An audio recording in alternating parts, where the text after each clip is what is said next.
అందరికీ నమస్కారం. నేను డాక్టర్ మౌనిక, హోమియోపతి కన్సల్టెంట్. ఈరోజు నేను కామన్గా ఫేస్ చేస్తున్న ఉమెన్స్లో ప్రాబ్లమ్స్ గురించి చెప్తానండి. చాలామంది ఫేస్ చేసే ప్రాబ్లమ్స్ థైరాయిడ్ ఇష్యూస్తో ఫేస్ చేస్తున్నారు, డిస్మెనోరియా ప్రాబ్లంతో ఫేస్ చేస్తున్నారు. ఇదే కాకుండా మనకి ఇర్రెగ్యులర్ పీరియడ్స్ అని పీసీఓడి ప్రాబ్లంతో ఫేస్ చేస్తున్నారు, ఒబేసిటీ ప్రాబ్లంతో కూడా చాలామంది ఫేస్ చేస్తున్నారండి. సో ఉమెన్స్లో ఇవి ప్రజెంట్ జనరేషన్లో అయితే కనుక ఇవి ఫేస్ చేస్తున్న ప్రాబ్లమ్స్ అండి. సో థైరాయిడ్ ఇష్యూస్ అయినా కానివ్వండి, పీసీఓడి ప్రాబ్లం రావడానికైనా కానివ్వండి, యూజువల్లీ మనకి హార్మోన్ ఇంబ్యాలెన్సెస్ వల్ల ఈ ప్రాబ్లమ్స్ అనేటివి వస్తూ ఉంటాయి. సో మనకి ఈ హార్మోన్ ఇంబ్యాలెన్సెస్ ఎందుకు అవుతాయి మన బాడీలో అంటే కనుక, మన బాడీలో కొన్ని ప్రజెంట్ అయి ఉంటాయి హార్మోన్స్ అనేటివి. ఈస్ట్రోజన్, ప్రొజెస్ట్రాన్ అనేసి అని కొన్ని హార్మోన్స్ ఉంటాయి. సో ఎప్పుడైతే ఈ లెవెల్స్ అనేటివి మనకి ఈ హార్మోన్ లెవెల్స్ అనేటివి ఎక్సెస్గా ఇంక్రీజ్ అవుతాయో అప్పుడు మనకి మన బాడీలో ఉన్న ఈ హార్మోన్స్ అనేటివన్నీ ఇంబ్యాలెన్స్ అవ్వడానికి అవకాశం ఉంటాయి. ఈ హార్మోన్స్ నేను చెప్పిన ఏవైతే ఈ హార్మోన్స్ ఉన్నాయో అవి యూజువల్గా ఉమెన్స్లో అయితే కనుక థైరాయిడ్ ఇష్యూస్ కానివ్వండి, పీసీఓడి ప్రాబ్లం రావడానికి కానివ్వండి, ఇర్రెగ్యులర్ పీరియడ్స్ అయినా, డిస్మెనోరియా ప్రాబ్లం అయినా కానివ్వండి, ఇటువంటి మనకి ఎక్కువగా ఈ హార్మోన్స్ అనేటివి రెగ్యులేట్ చేస్తూ ఉంటాయి.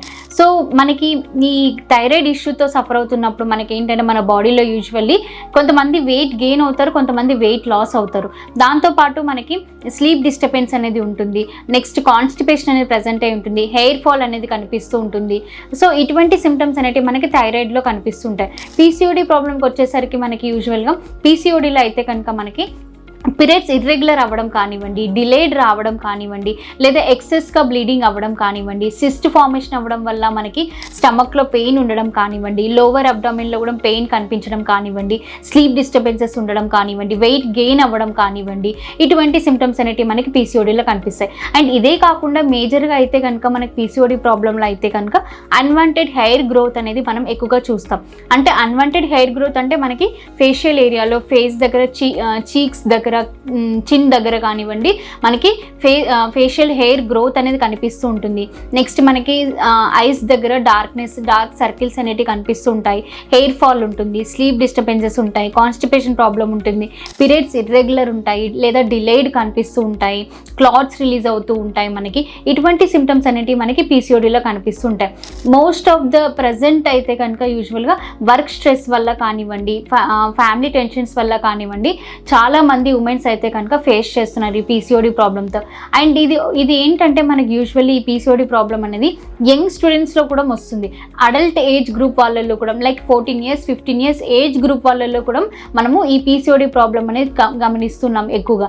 ఎందుకంటే వాళ్ళకి కాలేజ్ గోయింగ్ స్టూడెంట్స్ కాబట్టి వాళ్ళకి ఎక్కువగా లైక్ స్టడీస్ స్ట్రెస్ ఉండడం కానివ్వండి, లేదా ఇంట్లో ఏదైనా ఫ్యామిలీ స్ట్రెస్ ఉండడం కానివ్వండి, అదే కాకుండా జంక్ ఫుడ్స్ ఎక్కువగా తీసుకోవడం వల్ల కూడా మనకి ఈ పీసీఓడి ప్రాబ్లం అనేది రావడానికి అవకాశం ఉంటుంది మనకి.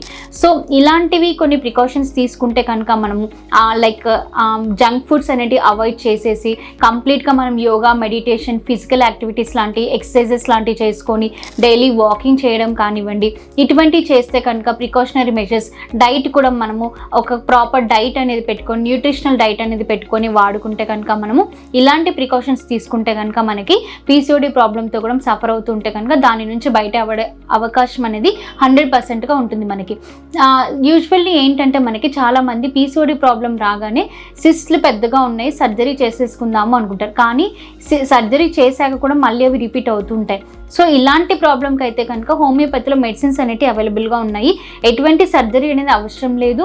అండ్ ఫైబ్రాయిడ్స్ యూట్రస్ ఉన్నా కూడా మనకి ఏంటంటే దానికి కూడా సర్జరీ చేయాలి, ఫైబ్రాయిడ్స్ గ్రోత్ ఎక్కువగా పెరుగుతుంది అనేసి అని అంటుంటారు. సో ఎటువంటి సర్జరీ అవసరం లేదండి. యూజువల్గా మనకి ఈ ఫైబ్రాయిడ్స్ కానివ్వండి, సిస్ట్లు ఫామ్ అయినా కానివ్వండి, ఎటువంటి సర్జరీ అవసరం లేకుండా కేవలం ఓన్లీ హోమియోపతి మెడిసిన్స్ యూజ్ చేసుకుంటే మాత్రం పర్మనెంట్గా తగ్గిపోయే అవకాశం ఉంటుందండి. ఎందుకంటే హోమియోపతిలో మనము ఎటువంటి సైడ్ ఎఫెక్ట్స్ లేని మెడిసిన్స్ ఇవి. సో యూజువల్లీ ఇవి మన మెడిసిన్ అనేది కాన్స్టిట్యూషనల్గా ఇండికేట్ చేసి ఇస్తాం పేషెంట్స్కి. సో ఎప్పుడైతే ఒక మెడిసిన్ మనం కాన్స్టిట్యూషనల్గా ఇండికేట్ చేస్తామో అప్పుడు మనం రూట్ కాజ్కి ట్రీట్మెంట్ ఇస్తాం, అంటే బాడీలో ఉన్న డిసీజ్కి ట్రీట్మెంట్ ఇస్తున్నాం. సో ఎప్పుడైతే మనం ఒక డిసీజ్కి ట్రీట్మెంట్ ఇస్తామో అప్పుడు అది ఫ్యూచర్లో మళ్ళీ మనకి రిపీట్ అవ్వకుండా, రియకర్ అవ్వకుండా తగ్గిపోయే అవకాశం అనేది 100%గా ఉంటుంది.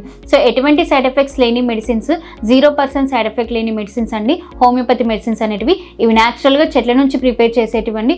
ఎవరైనా ఇలాంటి ప్రాబ్లమ్స్తో ఉమెన్స్ లైక్ ఫీమేల్ ప్రాబ్లమ్స్తో, ఇన్ఫర్టిలిటీ ప్రాబ్లంతో కూడా సఫర్ అవుతున్నా కూడా మీరు మా మెడినైన్ హాస్పిటల్కి సంప్రదించండి. ఇక్కడ మీకు మెడినైన్ హాస్పిటల్లో మెడిసిన్స్తో పాటు diet, exercise, immune boosting medicines గురించి కూడా ఎక్స్ప్లెయిన్ చేస్తారండి. Thank you so much.